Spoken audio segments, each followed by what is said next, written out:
Welcome to another episode of Ignite Finance. I'm your host, Joel Bhagwandin. Today I have with me in studio a very important guest. We have, for the first time, His Excellency Ernesto Torres Pereira, the resident ambassador to Guyana for Dominica Republic. Ambassador, welcome to Guyana, and it's a pleasure to have you here to discuss some very critical issues, more so in respect to your stint here thus far and bilateral projects between the two countries or bilateral relationship from an economic standpoint, particularly between and politically between the two countries, and some other issues as the conversation flows. So, Ambassador, how long have you been resident in Guyana? First of all, thank you so much for the kind invitation. And to answer your question, I arrived for the first time in May of 2023 to present credentials. And then I came permanently at the end of September of 2023. Our embassy opened officially on the 1st of October of 2023. So we've been here for almost a year and 9 months, almost 2 years. Okay. And since you've been here, could you tell us about your mission? You know, I would like to share with you actually something that to me is very important. When I came, since I already came in May, I already had an idea of what to expect. But the evolution that I've seen ever since I came in May, the first time of 2023, until now, in 2 years, has been outstanding, unbelievable. And I'm not talking only about the improvements in terms of infrastructure and roads, but also when it comes to services and even which might sound superficial, but from the economic standpoint is something that is significant because it shows the progress. Even leisure has evolved. So it has been very positive. We've had a very good time. We have been received with open arms, not only by the government but also by all stakeholders of society. At the beginning, when we came, some people were talking about insecurity, and these sort of issues. Honestly, we never felt a threat in this country. We think the country is very safe. So I assume that it's also a product of the policies that have been put in place that have made it possible for us to have had such a good impression during these 2 years here in almost 2 years here in Guyana. So yeah, so far it's been very, very good. When it comes to the work, the agenda has been growing exponentially. All the work started with the signature of several MOUs between our governments. When I came in May of 2023 was precisely in the prelude of the visit of the Dominican President, Luis Abinader, his first official visit to Guyana. And several agreements were signed. President Ali reciprocated the visit in August of 2023, and more agreements were signed. So this has been the framework of the work that we have been carrying out. So we have agreements in agriculture, tourism, hydrocarbons, promotion of investment. So the scope is very broad, and we have acted dynamically in all areas. We understand that this is a very special year because of the electoral process, but in spite of that, the dynamics of cooperation continue to be very intense. So we've been very satisfied with the work so far. Okay. And 2 years or nearly 2 years is a reasonable amount of time. Tell us a little bit of your experience integrating into the country from your observation. When you put that together with the portfolio that you hold as ambassador and your mission, and being present on the ground, Yes. what you're seeing on a daily basis, what you're experiencing, what you're observing, uh, being integrated into our society. Tell us a little bit about that experience. You know, for that I will share with you an anecdote. Before being posted here, I was posted in Israel. When I notified the Ministry of Foreign Affairs of Israel that I was being transferred to Guyana, first they said, "Oh my God, we're so sad that you're leaving." But all of them, in unison, they said, "But you don't know how lucky you are. You're going to a country that is a promise, that has absolutely everything, all the elements of the recipe for success." And they told me, imagine if us, the Israeli nation, would have been in a place so bountiful as Guyana. And they even said, forget the oil, just what they have on the ground. Just imagine. So for me, it was in a certain way very encouraging, because I didn't know what to expect. And when I came, the second anecdote that I have to share with you, in order for people to understand how my process of adaptation has been, is the following. In my first conversation with President Ali, after we finished the formal ceremony of the presentation of credentials, we sat down and spoke, several topics. And he asked me, "Ambassador, are you staying here for Christmas?" And I said, "I'm not sure, Your Excellency." He said, "You should." He said, "Why?" He says, "Because you cannot imagine how beautiful the season is, how much fun we have here in Christmas. I myself normally throw a big party at home, and you will see the atmosphere is full of joy. But I'm having a short circuit because, imagine, I come from Israel, and the president is a practicing Muslim. And look at the way he's speaking about, if you think about it, a different religion's main, celebration."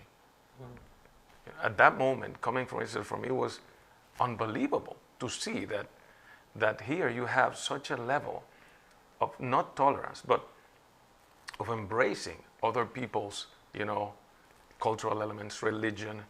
And at the end, I understood that basically this is the country's identity. That diversity, that is not only ethnic, but also theology and cultural, is Guyana's identity.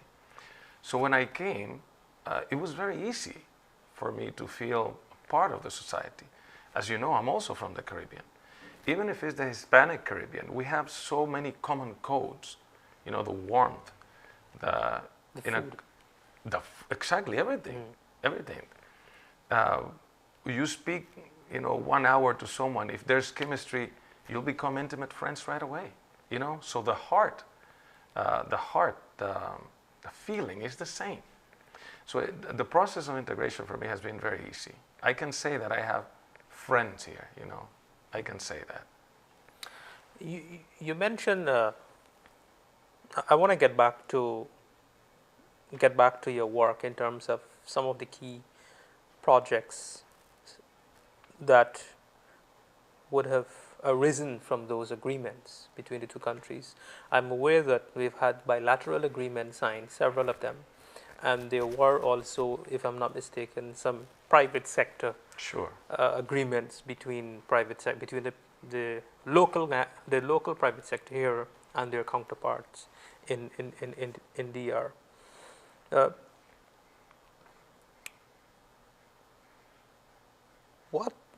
What are those? What are some of those key projects that you see that you're working on, and what about the private sector from the DR perspective and their perspective here in Guyana? Well, it's good that you bring the subject up because we are currently in the moment of developing one of those important projects to eventually proceed with the implementation. an MOU was signed between the Guyana Private Sector Commission and a consortium of businesses in the Dominican Republic in the field of production of fertilizers. This is a very important agreement.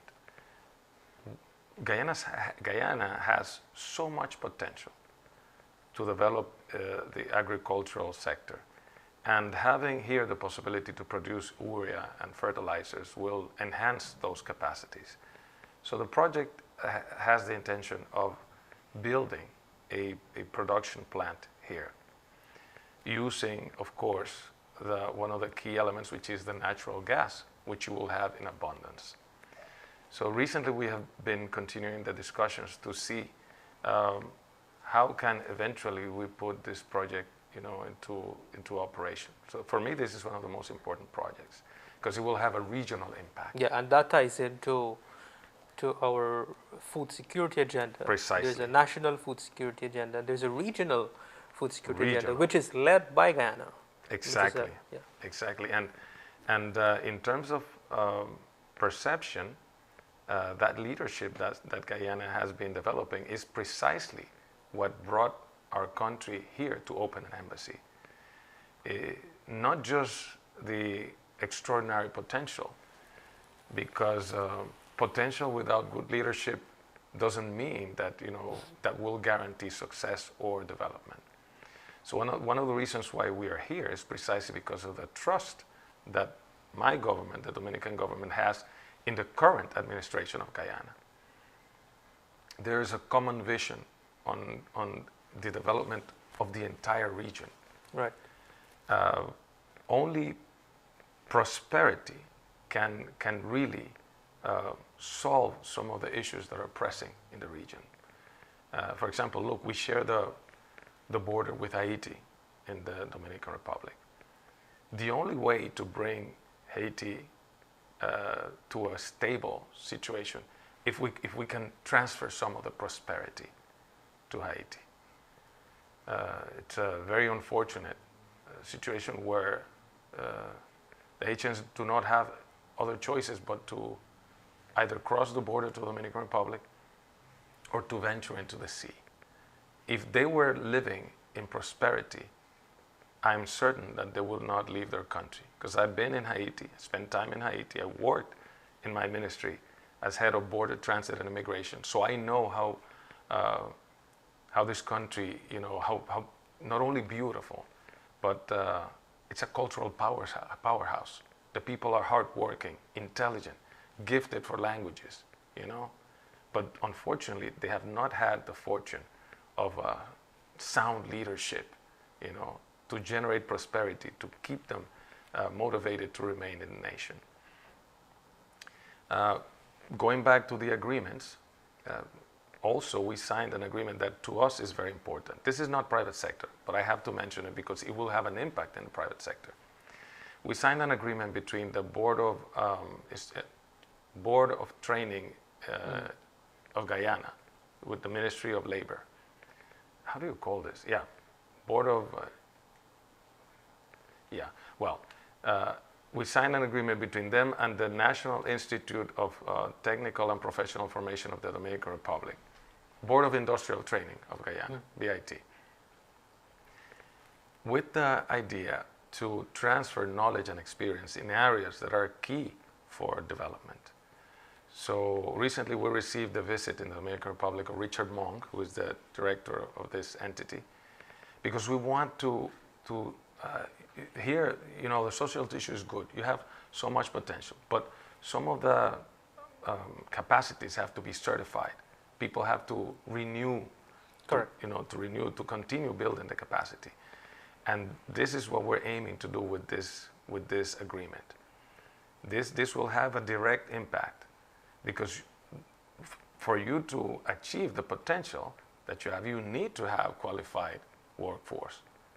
Correct, yes. A little bit, you've mentioned some key things in terms of what you're doing in terms of what you are doing vis-a-vis the bilateral relationship between the two countries in developing this partnership you, those are things that address frontally some of the solutions at a policy level to overcome our inherent challenges, and a little bit of history on our challenges. Some of those challenges in terms of human resources. Historically, we've suffered mass migration of our people, and that is largely attributed to historic tension, historic political instability. We've come from a place of politically motivated crime. We've come from a place when this year we celebrated 59 years of independence. So we're just about 59 years old as a country, as an independent nation. We have a history before that, dating long before that in the colonial era. Uh, but from that period alone, from the time of independence, we were deemed one of the most prosperous nation in the region that regress in the first half of our independence. Since becoming an independent state, we've regressed to one of the poorest countries. We became a bankrupt country in the late 80s, and so we've had an era of a socialist, living in a socialist, a centrally command socialist type of system. So we have a history of inherent challenges, politically, socially, economically. We've been in a long period, a long journey of recovery from 1992, when this government won the first democratic election post-independence. There was a transition of power. There was a transition of the economy.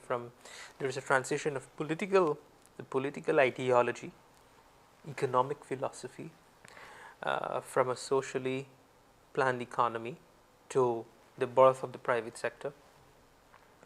We had a long, painful journey to recover from the state of bankruptcy to economic viability around 2006. During that time, we've had many different periods of instability. These events, in summary, led to where we are today. Our human resources, we have less than 5% of our working age population are from age, less than 5% of our labor force population, what we would consider a labor force population, that possess a tertiary education. So now we have to confront that. Now we have to flip the ratio. We need to flip that ratio. Yes. And so that is why we have free tertiary education effective this year, which this government committed to making possible, and they have done it, complemented by Gold Scholarship and other technical training institutions, investing heavily in training on a technical level, academic level. And here, this is another example of such a policy designed to flip that ratio. So it's important to understand that history, where we came from and where we are today, and the things that we're doing today, how they're designed to confront some of those challenges. Now, before we conclude today's discussion, we're about to have our national elections in less than 2 months. I know you're an ambassador, and you would have to be diplomatic about how you answer, how you deal with that. Yeah. But notwithstanding that, from your vantage point as a diplomat, and from the international perspective, do you care to share some of your perspective, rather, on the political environment? And when I say on the political environment, specifically in terms of governance, in terms of political stability, that is important. Given the history that I've just gone through, Yes, of course. briefly, Of course. political stability is a key ingredient to enable a conducive environment to facilitate prosperity, to facilitate the creation of prosperity. Without political stability, as in the case of Haiti that you mentioned, there will be no prosperity. Definitely. And you're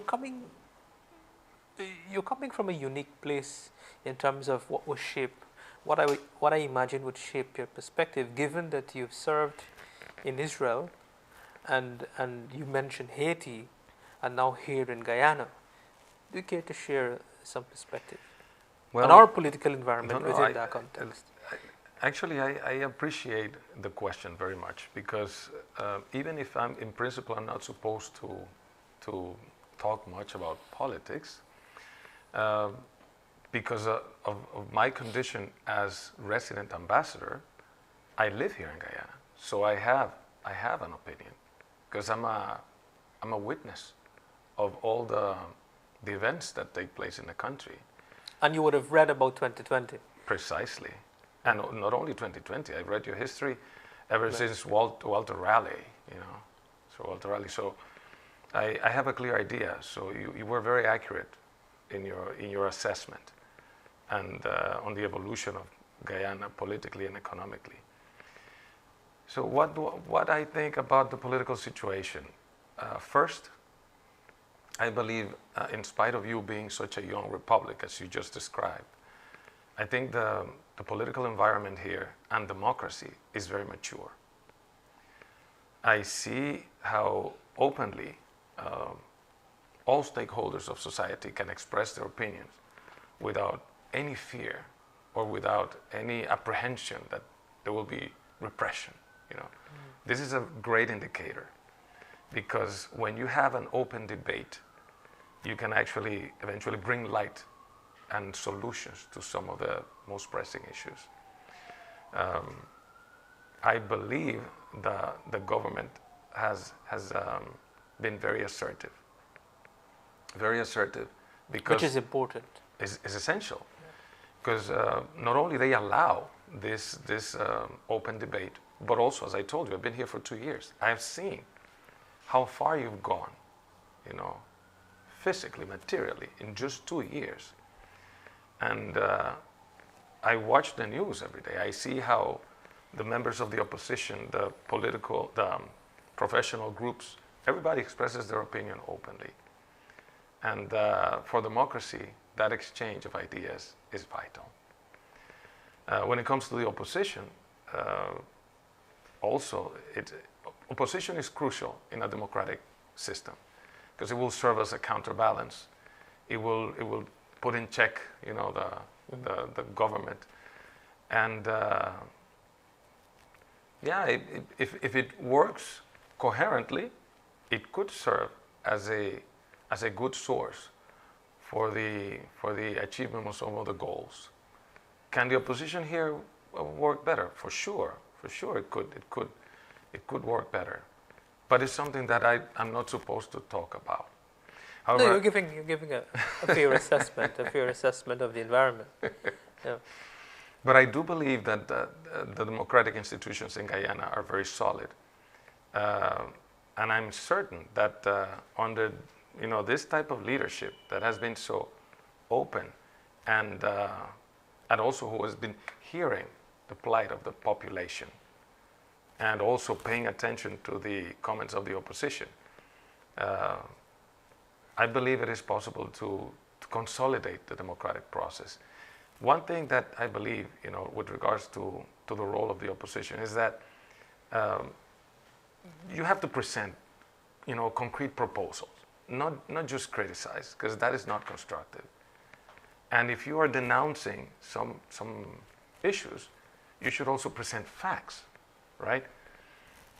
Because otherwise, it's not constructive when you exercise an opposition that doesn't present solid solutions. So this would be probably my suggestion. And with regards to the elections, I am certain that because of the evolution of your society, I'm certain that some of those incidents that took place not only in 2020 but also in the past, which if I remember from what I read, they were quite intense. I feel that you have had an evolution, social evolution. I think some of those issues that occur in the past will be avoided this time because there's transparency, and the debate is open. The debate is open. So hopefully the population will understand how critical this juncture is for Guyana, and they will all participate actively in this democratic exercise and go to the polls and vote. Yeah, I think. Listen, I think in terms of what Guyana has to offer and the potential of Guyana, the sky's the limit. I not to put you on the spot, I just would like to validate if my interpretation of what you said about the opposition is correct. That you as a diplomat, you expect to see an opposition that bring much more intellectualism in their debates, much more fact-based and robust debates. And with that in mind, I'm not asking you to give any further comment or opinion on that, but I want to offer an opinion of my own on that, given that this is a finance program, and one of the, just to validate how accurate your assessment is and important for a society and a country like ours, given the resources that we have and our vision for the country. Robust policy debates are important. The popular criticism coming from the opposition elements is that there is this view that the country is awash with money, with oil resources. That is not true. And coming out of that view, or birthed from that view, I saw yesterday some of them were advocating for reduction in taxes on vehicle. I'm giving you one example. I mean, I could go on and on, but I'm giving you one example.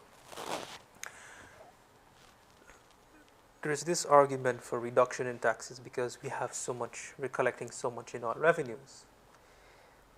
But the thing about taxes, if we take taxes on vehicle, for example, taxes on vehicle importation under this government was incrementally reduced in different categories of vehicle. But the thing is, you cannot radically reform taxation on vehicle, because taxation on vehicle is not only a source of income for the state or for the government, there are other policy implications. Of course. So on one hand, another argument that they bring to that is that the government is spending too much on infrastructure. So if we take that notion we're spending too much on infrastructure, let's look at road infrastructure alone. Let's look at the ratio of road infrastructure to the number of vehicles we're adding on the road.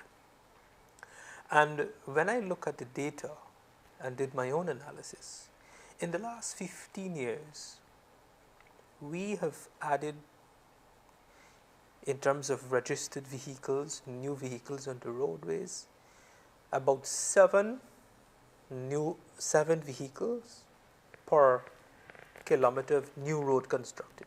That's in the last 15 years. Today, that ratio, we're now doing 12 vehicles per kilometer of new road. So that means we are not building the infrastructure. The facts are really that we're not building the infrastructure fast enough to accommodate the rate at which prosperity is growing, the rate at which people are acquiring these vehicles. Because if we do a radical overhaul, a radical reform, radical change in taxation for vehicles, then we'll all have to go to work with bicycle, Exactly. because you won't have place to drive on the road. Exactly. So policy, I'm just giving you an example to validate that. I personally would like to see much more uh, highly robust debates, intellectual debates, sound debates, technically sound debates, not just this, how to put it, simplistic, not just simplistic. So, with that being said, any closing remarks?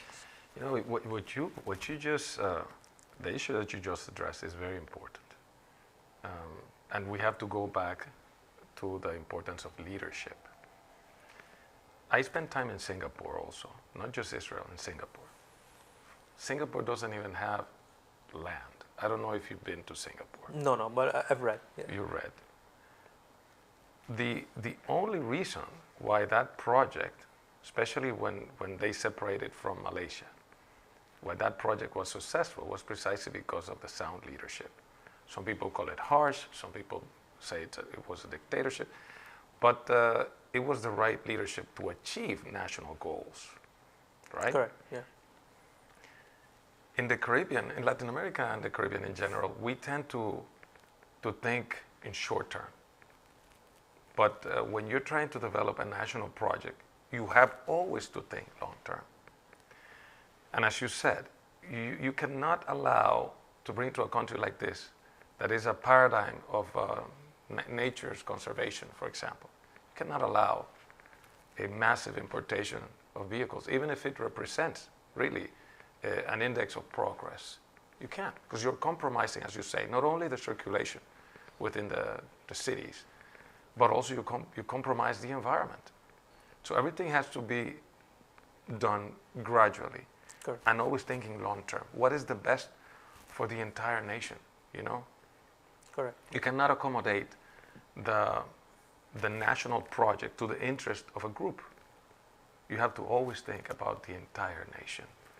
So thank you once again really for the opportunity. Thank you so very much. Any closing remark and maybe a sentence or two on your outlook for the medium term, the outlook for Guyana within the framework of the two countries' bilateral relationship? No, I believe our countries have never been closer. And testament to that is that my president has visited Guyana within the last 2 years. He has visited the country twice. And we don't know. Maybe there's a possibility that he will come a third time, because he believes in the leadership that Guyana is developing and in the vision of the current leadership. The current leadership. Yeah, of course, in the leadership of President Ali, especially. They have developed a strong relationship based on values and vision. They both believe that the Caribbean as a region, with all the potential that we have, could be self-sustainable, could serve also as a paradigm for the entire world of peaceful coexistence and progress and sustainable development. And in the case of Guyana, you're not lacking any element to achieve success. But as I told you before, the current leadership with its vision is a guarantee that this long-term approach can be implemented. So we're very enthusiastic to continue consolidating and expanding the bonds between the countries. We are working basically in all areas. So we're extremely hopeful and extremely thankful for the way we have been received in this country. Ambassador, thank you for your time to be here. Thank you for sharing your perspective on these various thematic issues, particularly on the political side as well as on the economic side. That's all for today's episode of Ignite Finance with your host Joel Bagwandin. Thank you for tuning in. Until next week.